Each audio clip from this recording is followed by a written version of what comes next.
Welcome back to your channel Tripitak. हम लोग आगे शुरू करने जा रहे हैं बिहार जीके स्पेशल सीरीज में। बिहार हिस्ट्री कंप्लीट हो चुका है, मॉडर्न हिस्ट्री, एनसीएमट ये सब नहीं है। और सबसे ज्यादा क्वेश्चन आपका मॉडर्न हिस्ट्री से ही आता है। बीपीएससी जो पेपर लिया पीआरटी टीचर का, उसमें से आप जाके मिलाइए, क्वेश्चन आया है उसमें से, ठीक है। चाहे वो मॉडर्न इंडिया वाला प्लेलिस्ट हो या फिर आपका वो वाला प्लेलिस्ट हो। अश्विनी कुमार दत्त का भी क्वेश्चन आया है, वारिसाल कॉन्फ्रेंस वाले का, है ना। तो कई सारा क्वेश्चन उसमें मैच किया है, आप खुद से मिला सकते हैं इसी पे। तो क्योंकि वीडियो है, झूठ हम बोलेंगे नहीं। आगे समझते हैं यहाँ पे जियोमॉर्फोलॉजी ऑफ बिहार, क्योंकि बिहार का मॉडर्न हिस्ट्री जिससे सबसे ज्यादा क्वेश्चन आता है वो कंप्लीट कर दिया गया है यहाँ पे। और अब बचा है ज्योग्राफी ऑफ बिहार, जिससे बड़ा बढ़िया बढ़िया क्वेश्चन पूछता है ना। तो उसको भी हम लोग कंप्लीट करना शुरू करते हैं। अब सबसे पहला टॉपिक है जियोमॉर्फोलॉजी ऑफ बिहार। इससे पहले बात हो चुका है, इससे पहले बात हो चुका है जियोलॉजी ऑफ बिहार। जो कल का वीडियो था हमने उसमें बात किया है जियोलॉजी ऑफ बिहार के बारे में। कल तो हालांकि वीडियो ही नहीं डलाया, यहाँ पे नेट इशू था, गांव में हमेशा लाइट वाइट कट जाता है, कुछ कुछ होते रहता है।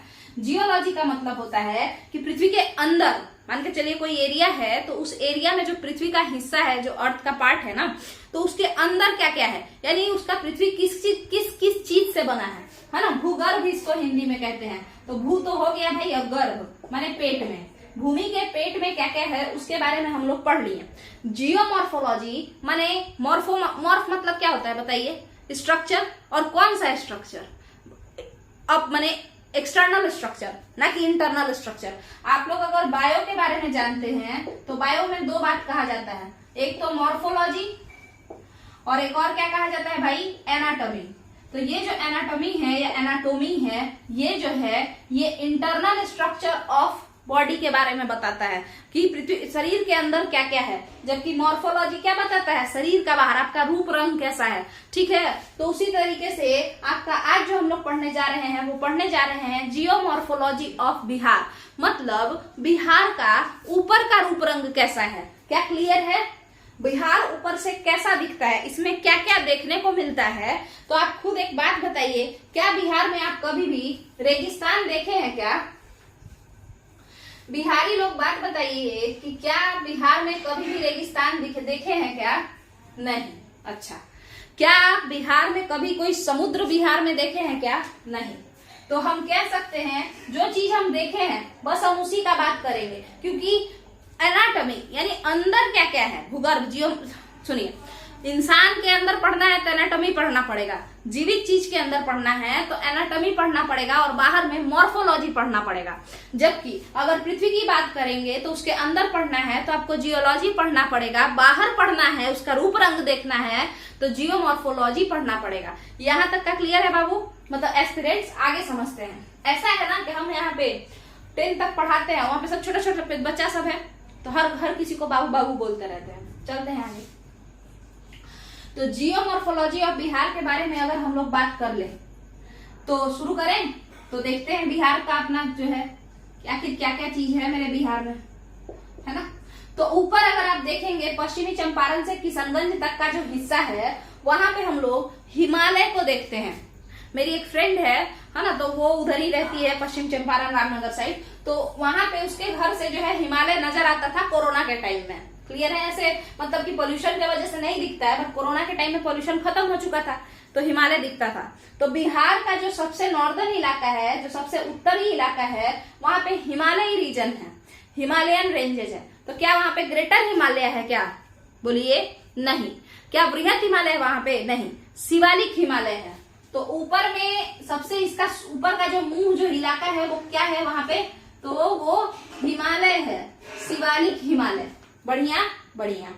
इसके बाद जब हम नीचे उतरते हैं शिवालिक हिमालय से ही, तो आप पश्चिमी चंपारण ये सब इलाके में वहीं से नदियां शुरू हो जाती हैं, वहीं से गंडक, कोसी, है ना, बागमती, ये सब बहुत सारी नदियां। वैसे अगर आप बात करेंगे तो इसका एक ट्रिक है, महानंदा, कोची, बैक में बुरागंदा, ठीक है। तो ये जब हम लोग नदी पढ़ेंगे तो उसमें हम लोग अच्छे से क्लियर करेंगे कि कौन कौन सी नदियां हैं। तो शिवालिक हिमालय ऊपर का हो गया। इसके बाद आपको यहाँ से ही सारण के पास से, जैसे छपरा, है ना, छपरा और बक्सर के बीच से कौन सी नदी चली जाती है आप खुद बताइए। तो आपकी गंगा नदी आ जाती है, चौसा के पास एंट्री लेती है। चौसा बक्सर का एक जगह है, बक्सर डिस्ट्रिक्ट है बिहार में, और उसमें एक जगह का नाम है चौसा। वहीं पे गंगा नदी बिहार में एंट्री लेती है और इस तरीके से चली जाती है। क्लियर है? भागलपुर होते हुए कुर्सेला कटिहार के पास, कुर्सेला कटिहार के पास ये फिर आगे चली जाती है। ठीक है, क्लियर है? तो बात तो ये सब है। तो ये जो इलाका हुआ, इतना दूर का जो इलाका हुआ आपका, इतना दूर का जो इलाका हुआ, ये गंगा का मैदान के नाम से जाना जाता है। ये किस नाम से जाना जाता है बाबू? गंगा का मैदान के नाम से ये जाना जाता है। क्या क्लियर है यहाँ पे? तो एक तो हम लोग देखे शिवालिक का पर्वतीय क्षेत्र है ना, यानी शिवालिक हिमालय यानी शिवालिक रेंजेस। अच्छा, दूसरा हम लोग क्या देखे भाई? तो दूसरा जो हम लोग देखे हैं वो देखे हैं गैंगेटिक प्लेन या गंगा बेसिन आप कह सकते हैं। ये प्लेन एरिया है जो कि गंगा के द्वारा निर्मित है। गंगा बहुत सारी मिट्टी लेकर के आई है, अलुवियल सॉइल जिसको आप कहते हैं, जलोढ़ बोलते हैं उसको हिंदी में। तो जलोढ़ मिट्टी लेके आई है और पूरा मैदान बना दी है। तो ये है आपका गंगा का मैदान, गैंगेटिक प्लेन। इसके बाद आपको कल वाले वीडियो में बताए थे ये किस पीरियड में बना है बताइए? तो ये बना है टर्शियरी, एक सेकेंड, क्वाटरनरी पीरियड में, चतुर्थ कल्प में गंगा का मैदान बन करके तैयार हुआ है। ये भी इंपॉर्टेंट है, याद रखिएगा। जबकि शिवालिक हिमालय पिछले वाले वीडियो में बता चुके हैं, टर्शियरी पीरियड में यानी तृतीय कल्प में बन के तैयार हुआ है। क्लियर है? तृतीय कल्प पुराना है चतुर्थ कल्प से, चतुर्थ कल्प नया है, तृतीय कल्प बड़ा है किससे? चतुर्थ कल्प से। चतुर्थ कल्प उसके सामने छोटा है। ठीक है, क्लियर है? चलिए, तो अब बात ये एज का बात है। पिछला वीडियो देखिए, वो एज का बात है। पहले बना है कौन? ये शिवालिक हिमालय, और उसके बाद बन के तैयार हुआ है गंगा का मैदान। क्लियर है? अब आगे बढ़ते हैं। इसको एक और नाम से जाना जाता है। इस क्वाटरनरी पीरियड में एक एज चल रहा था, है ना, तो उसका नाम है प्लीस्टोसीन। तो कहीं कहीं पे आपको ये भी देखने को मिलेगा कि प्लीस्टोसीन काल में गंगा के मैदान का निर्माण हुआ है। वो इसी पीरियड के अंतर्गत एक एज आता है, एक इपोक आता है, इपोक कहते हैं उसको। ठीक है, तो प्लीस्टोसीन इपोक में कुछ नहीं है, ये टाइम पीरियड है, नाम बस अलग अलग दिया हुआ है। क्या क्लियर है? अब आगे समझते हैं। ये जो रीजन है आपका बिहार का साउदर्न रीजन जो है, ये आप खुद बताइए किससे सटा हुआ है? तो गया वगैरह जो है वो देवघर से सटा हुआ ये सबसे है ना, पलामू, देवघर, ये सबसे सटा हुआ है। तो हम क्या खुद कह सकते हैं क्या कि ये झारखंड से सटा हुआ है? और हम ये जानते हैं कि झारखंड जो है छोटानागपुर प्लेट्यू के नाम से जाना जाता है, पठारी क्षेत्र है। झारखंड क्या है? पठारी क्षेत्र है। तो वहां पे पठार है, इसका मतलब है कि बिहार का जो साउदर्न इलाका है, बिहार का जो दक्षिणतम हिस्सा है वो कैसा है? पठारी इलाका है, प्लेट्यू रीजन है, सीमांत पठारी प्रदेश है। यहाँ पे कैसा प्रदेश है? सीमांत पठारी प्रदेश है। क्लियर है? सीमांत पठारी, एक सेकंड रुक जाइए। सीमांत पठारी प्रदेश है आपका, प्लेट्यू रीजन है। क्या? यहाँ पे नीचे वाला इलाका आपको समझ में आ गया होगा। एक बार हम इसे बड़े तरीके से समझ लेते हैं। ऊपर का इलाका है हिमालयन रेंजेस, जिसको हम शिवालिक के नाम से जानेंगे, क्योंकि हिमालय का सबसे निचला हिस्सा, हिमालय का जो पैर है, फुट हिल्स ऑफ हिमालय, वो पड़ता है बिहार में। ठीक है, ना कि ग्रेटर हिमालय। तो हिमालयन रेंजेस यहाँ पे है, हम शिवालिक कहते हैं। बीच में गंगा का मैदान है, हम गैंगेटिक प्लेन कहते हैं, हिंदी में गंगा का मैदान ही कहेंगे। और सबसे नीचे जो है वो प्लेट्यू रीजन है, और ये प्लेट्यू रीजन को हम लोग सीमांत पठारी प्रदेश कहते हैं। क्या क्लियर है? क्या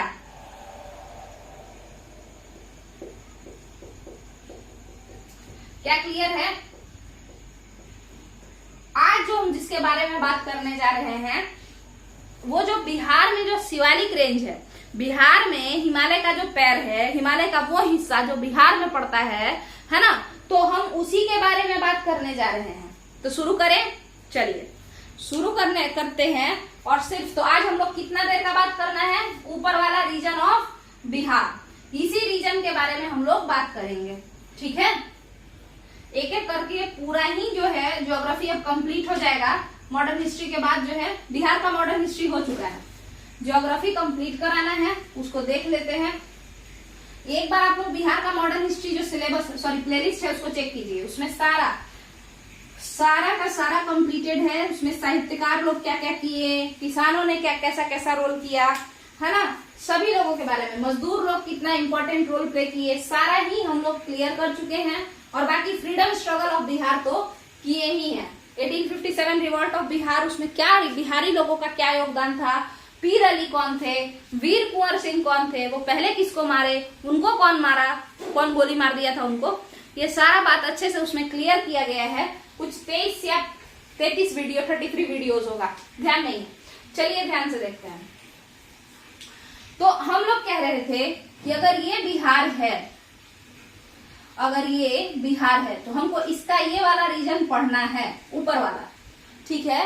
तो यहाँ पे आपको जो मिलेगा कुछ चीज, जरा ध्यान से देखते हैं, वो है वेस्ट चंपारण। कुछ डिस्ट्रिक्ट का नाम यहाँ पे देख लेते हैं, ईस्ट चंपारण, इसके अलावा सीतामढ़ी, और कौन मिल जाएगा, शिवहर, ठीक है, सीतामढ़ी, उसके बाद शिवहर।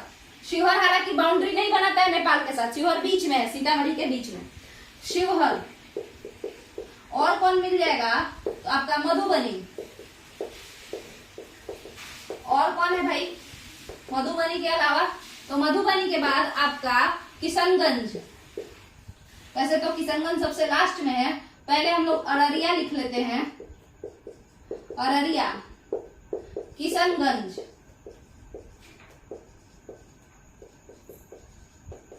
क्लियर है। तो लगभग यही सब जो नाम है ऊपर में आपको देखने को मिलता है, और इन्हीं जगहों पे हिमालय अपना पैर फैलाए हुए है, ठीक है, इन्हीं जगहों पे हिमालय अपना पैर फैलाए हुए हैं। बट आपको बता दें कि ये वाला जो रीजन है, इस वाले रीजन में हिली रीजन कम दिखाई देता है, फॉरेस्ट एरिया ज्यादा दिखाई देता है। अब आप कहेंगे कि हिमालय में फॉरेस्ट कहाँ से आ गया, यानी पहाड़ नहीं, फॉरेस्ट, जंगल। तो आप खुद बताइए कि आपका जो पूर्वोत्तर भारत है, यानी नॉर्थ ईस्टर्न इंडिया जो है, खुद बताइए क्या नॉर्थ ईस्टर्न इंडिया में हिमालय नहीं है क्या? वो भी तो हिमालय रेंजेस का ही पार्ट है, पूर्वांचल के नाम से जाना जाता है वो, क्लियर है। बट क्या आप खुद बताइए वहां पे कितना ज्यादा फॉरेस्ट एरिया है ना, फॉरेस्ट रीजन वहां पे बहुत ज्यादा है, जंगल है, पूरा भरा हुआ है एवरग्रीन फॉरेस्ट से, है ना। तो उसी तरीके से ये भी तो हिमालय का पूर्वोत्तर छोड़ हुआ ना, पूरब के साइड है ये, तो इसीलिए किशनगंज ये सब साइड में उतना ज्यादा देखने को नहीं मिला है। मेनली जो हिमालयन शिवालिक रेंजेस हमको देखने को मिलता है वो वेस्ट चंपारण, ईस्ट चंपारण वाले रीजन में देखने को मिलता है। तो हम लोग पढ़ना शुरू करते हैं। देखिएगा आपका अब सिर्फ और सिर्फ आप वेस्ट चंपारण या वेस्ट ईस्ट दोनों पे ध्यान दीजिए, बट बेसिकली वेस्ट चंपारण में मेन मान के चलिए उसी को, यानी हम लोग को किस में पढ़ना है, शिवालिक सबसे ज्यादा अपना लक्षण कहाँ दिखा रही है, तो शिवालिक जो रेंजेस है, हिमालयन रेंजेस, वो सबसे ज्यादा लक्षण जो दिखा रही है वो वेस्ट चंपारण में दिखा रही है। तो हम लोग वेस्ट चंपारण डिस्ट्रिक्ट के बारे में ही पढ़ने जा रहे हैं,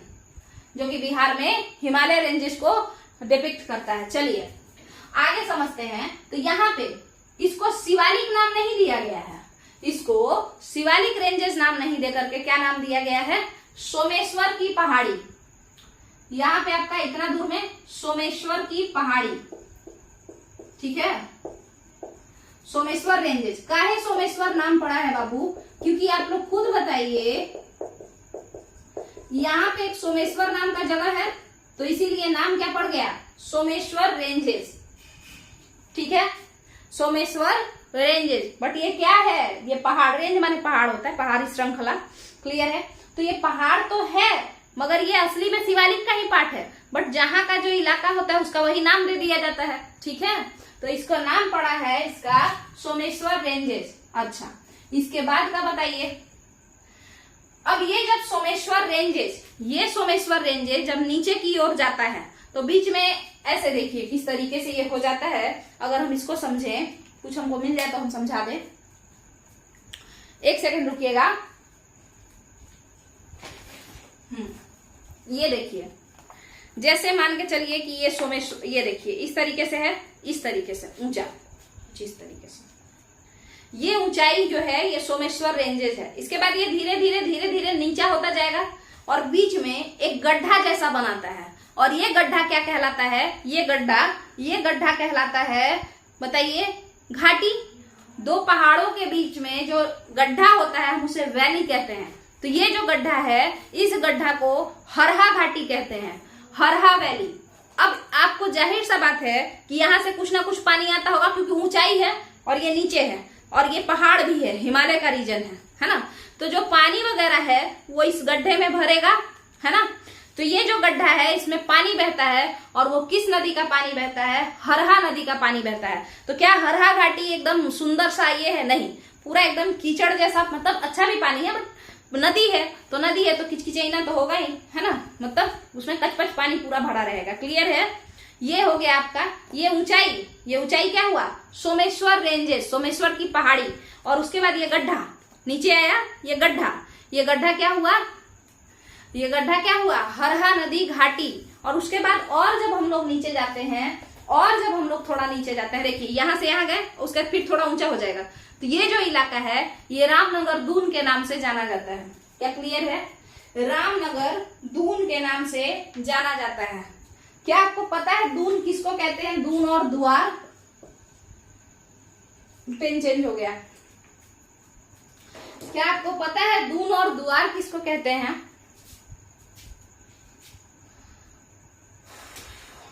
ये प्लेन रीजन ही होता है, कंपैरेटिवली प्लेन रीजन। मतलब अगर किसी इतना लंबा इंसान से इतना लंबा इंसान को मिलाइएगा तो कहेंगे ना कि ये नाटा है, बट ऐसा नहीं है कि वो नाटा है, ठीक है, वैसा बात है।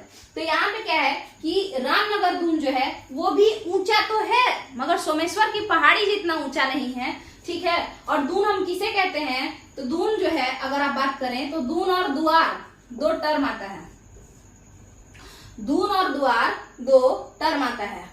हिमालय का जो वेस्ट में, हिमालय कोई भी हिमालय, अब शिवालिक ले लीजिए, जो भी ले लीजिए, ठीक है।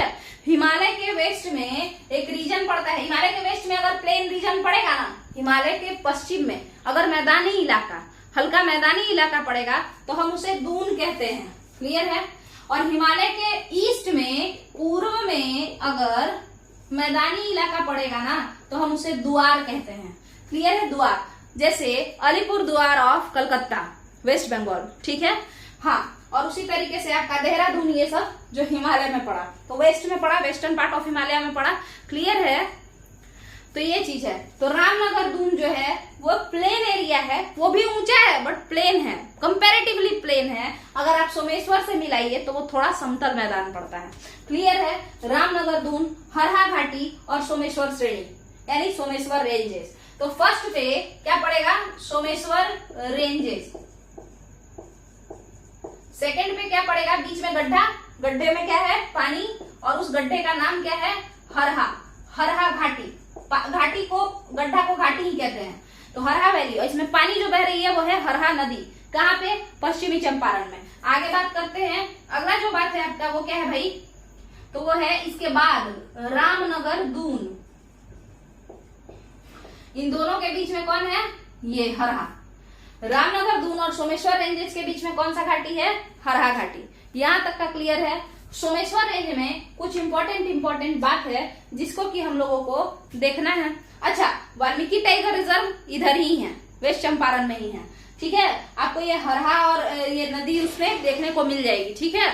इसके अलावा रामनगर दून, ये सब मतलब वाल्मीकि टाइगर रिजर्व इधर ही फैला हुआ है। क्लियर है? आगे चले। अब आप एक बात बताइए, क्या सोमेश्वर की पहाड़ी पे होगा टाइगर रिजर्व? नहीं, ये वैसे रीजन में होगा जो थोड़ा प्लेन एरिया हो, जहां पे फॉरेस्ट वगैरह ज्यादा हो, ठीक है, तो वो चीज है। तो इतने दूर में ये फैला हुआ है कौन? Valmiki tiger reserve. यहां तक का अगर क्लियर है तो अब हम लोग थोड़ा सा जो इम्पोर्टेंट टॉपिक है उसके बारे में और बात करते हैं। कल हम लोग प्लेन एरिया देखेंगे, प्लेन रीजन में क्या क्या है, कितना % है, क्या नहीं है, वो सारा देख जाएंगे, ठीक है। बट अभी तो समझना ये है, देखिए लोकेशन हम बता दिए हैं कि हिमालय कहाँ कहाँ अपना लक्षण दिखाएगा। पश्चिमी चंपारण, पूर्वी चंपारण, सीतामढ़ी, शिवहर, मधुबनी, अररिया और किशनगंज। बट चूंकि ये जो हिस्सा है अररिया, किशनगंज, ये सब वाला जो हिस्सा है वहां पे पानी ज्यादा होगा। क्यों होगा? क्योंकि पूर्वोत्तर जो हिस्सा होता है आपका हिमालय का, तो वो थोड़ा सा फॉरेस्टेड एरिया ही होता है, पानी वानी वहां पे ज्यादा होता है। क्यों ऐसा होता है? क्योंकि पश्चिम वाला हिस्सा थोड़ा ज्यादा ऊंचा होता है और जो बहुत ज्यादा ऊंचा होगा वहां पे बहुत ज्यादा बर्फ जैसा हो जाएगा, तो वहां बारिश उतना नहीं हो पाएगा। है ना, और ये थोड़ा नीचे होता है और ठंडा भी रहता है, तो इस वजह से बारिश वगैरह होते रहता है। क्लियर है? चलिए, तो अब बात करना है हम लोगों को सोमेश्वर रेंज का कुछ इंपॉर्टेंट बात, जो कि हर बार क्वेश्चन आता है। सोमेश्वर रेंजेस के कुछ बात, मतलब कुछ इंपॉर्टेंट टॉपिक नहीं, आप कह लीजिए इसमें कुछ ऐसे ही याद करने वाला तथ्य, फैक्ट्स। ठीक है, अब इसको समझते हैं। चलिए, क्या है, तो है ऐसा कि ये जो सोमेश्वर रेंजेस है ना, ये जो सोमेश्वर रेंजेस है वहां पे कुछ पहाड़ है, तो पहाड़ में कुछ आर पार करने के लिए दर्रा नहीं होगा, तो वही पासेज के बारे में हम लोगों को पढ़ना है कि आखिर सोमेश्वर रेंजेस में कौन कौन से पासेज हैं। तो देखिए, सबसे पहला पास है भिखना ठोड़ी दर्रा, माने पहाड़ में बीच बीच में पास रास्ता छोड़ा हुआ है, ऐसे। ठीक है, भिखना ठोड़ी दर्रा, भिखना ठोड़ी पास, है ना, त्रिवेणी से जो है कनाल, वहां पे ये देखने को मिलेगा, भिखना ठोड़ी दर्रा, ये सब आसपास में ही। ठीक है, भिखना ठोड़ी पास, ये इस पास से आप घुसिएगा सीधे नेपाल चल जाइएगा, बिहार से नेपाल। इसके अलावा मरवात भी एक पास है, मरवात पास बिहार में है, ये वेस्ट चंपारण साइड में। इसके अलावा एक नाम इसी के नाम पे पड़ा है, सोमेश्वर पास। ठीक है, सोमेश्वर दर्रा। क्लियर है? ये जितने भी दर्रे हैं, ये जितने भी रास्ते हैं, इन सारे रास्तों से हम लोग सोमेश्वर रेंजेस को पार करके नेपाल चले जाते हैं। क्लियर है? अब आगे समझते हैं। इसके बाद यहाँ पे जो है, आप भिखना ठोड़ी ये सबको कैसे इमेजिन कीजिए, त्रिवेणी कनाल जो है वो 3 नदियों का संगम है। ठीक है, जब हम लोग नदियां पढ़ेंगे तो उसमें हम लोग बात करेंगे, 3 नदियों से मिलकर के बना, इसीलिए उस जगह का नाम त्रिवेणी पड़ गया है। ठीक है, पहले उस जगह का नाम भैंसालोटन था। ठीक है, भैंसालोटन। ठीक है, ये सारे जगह पे वाल्मीकि टाइगर रिजर्व फैला हुआ है। क्लियर है? चलिए आगे समझते हैं। वो जो भिखना ठोड़ी जो जगह है, त्रिवेणी कनाल, ये सब वहां पे सब जगह आसपास में ही वाल्मीकि टाइगर रिजर्व आपको देखने को मिलेगा। चलिए यहाँ पे समझते हैं। सोमेश्वर पास, मरवात पास, भिखना ठोड़ी दर्रा। क्लियर है? इसके बाद आपके पास बात आता है कि सोमेश्वर रेंजेस का जो सबसे ऊंची चोटी है वो कौन है। चोटी मतलब क्या होता है, देखिए कुछ इस तरीके से आपका हिमालय, चाहे कोई भी पहाड़ इस तरीके से रहता है, ऊपर नीचे, और उसी में कुछ ऐसा। तो ये जो सबसे ऊंचा वाला इलाका है ना, ये पीक कहलाता है, पीक। तो पीक माने चोटी। तो सोमेश्वर जो रेंज है, सोमेश्वर की जो पहाड़ी है, तो उसका सबसे ऊंची चोटी कौन है, तो उसकी सबसे ऊंची चोटी है फोर्ट सोमेश्वर के नाम से जानी जाती है। ठीक है, फोर्ट सोमेश्वर, यानी सोमेश्वर की चोटी ही कह लीजिए, सोमेश्वर पीक कहिए या फोर्ट सोमेश्वर कहिए, जो कहना है कहिए, यही है वो चोटी, सबसे ऊंची चोटी ऑफ सोमेश्वर रेंजेस। क्लियर है? अब यहां तक का अगर आपका क्लियर है, तो क्या अब इसमें कुछ बचा भी है? सोमेश्वर रेंजेस कंप्लीट होता है। भैंसालोटन इसको पहले बोला जाता था, सोमेश्वर को नहीं, भिखना ठोड़ी त्रिवेणी का जो जगह है, त्रिवेणी कनाल, तो वहां पे उसका नाम था भैंसालोटन, बाद में उसका नाम चेंज कर दिया गया। क्लियर है? अब भैंसालोटन नाम क्यों पड़ा होगा, तो खुद सोचिए, 3 नदियां वहां पे मिल रही हैं, बहुत सारी भैंस सब नहाते वहाते रहती होगी, जो भी हो, शायद इसी वजह से सब लोग उसका नाम भैंसालोटन रख दिए हो। चलिए, तो यहाँ पे आपका एक पार्ट जो है जियोमॉर्फोलॉजी ऑफ बिहार का कंप्लीट होता है। कल हम लोग प्लेन एरिया ऑफ बिहार पढ़ेंगे, जो कि गैंगेटिक बेसिन है, जिसको हम 2 भाग में बांटेंगे, नॉर्दर्न प्लेन, साउदर्न प्लेन। उसके बाद हम लोग देखेंगे कि कौन कौन सा इलाका जो है वो नॉर्दर्न प्लेन में पड़ेगा। जैसे आप खुद बताइए, नॉर्दर्न गैंगेटिक प्लेन में कौन कौन पड़ेगा? वैशाली ये सब नॉर्दर्न गैंगेटिक प्लेन में पड़ जाएगा, है ना, वैशाली, मुजफ्फरपुर ये सब। और जो आपका साउदर्न गैंगेटिक प्लेन है, तो वो बक्सर ये सब पड़ेगा उधर, है ना, पटना, बक्सर, ये सब साउथ में चला जाएगा। तो वो हम लोग एक ही साथ कंप्लीट करेंगे। क्लियर है? जो नॉर्थ में है वो नॉर्थ में पड़ेगा, जो साउथ में है वो साउथ में पड़ेगा। फिर प्लेट्यू रीजन की बात करें, पठारी क्षेत्र की बात करें, तो कैमूर, रोहतास, गया, बांका, जमुई, ये सब जो दक्षिणतम हिस्सा ऑफ बिहार है वो पड़ेगा आपका प्लेट्यू रीजन में। क्या क्लियर है? तो ये सारा हम लोग एक एक करके कंप्लीट कर लेंगे।